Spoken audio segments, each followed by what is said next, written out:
Cat ఫెడేల్మని ఒక దెబ్బ కొడుతుంది పిగ్ డెడ్. నెక్స్ట్ ఆ పిగ్గుని తీసుకొని వస్తుంది. ఎందుకు? కర్రీ వండుకోవడానికి కట్ చేస్తుంది. క్యాట్ ఐస్ నుంచి వాటర్ రాకుండా మాస్క్ పెట్టుకుంటుంది, ఎందుకంటే ఆనియన్స్ కట్ చేస్తుంది కాబట్టి. నెక్స్ట్ టమాటా కట్ చేసి టమాటా సాస్ అంతా రెడీ చేస్తుంది. ఫైర్ ఇచ్చి ఆ పిగ్ని తీసుకొచ్చి మొత్తం దానికి ఆయిల్ మసాలా అన్నీ అంటించి ఫ్రై చేసుకొని కమ్మగా తింటుంది. తర్వాత డాల్తో రిలాక్స్ అవుతూ ఉంటుంది.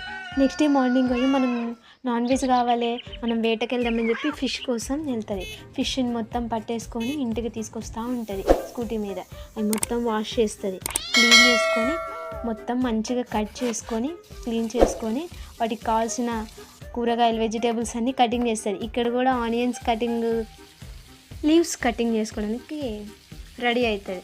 నెక్స్ట్ టైం ఫిష్ మొత్తం ఆయిల్ ప్రిపేర్ చేసుకొని మంచిగా ఫుడ్ ప్రిపేర్ చేసుకొని తినేసి జాగింగ్ చేస్తుంది.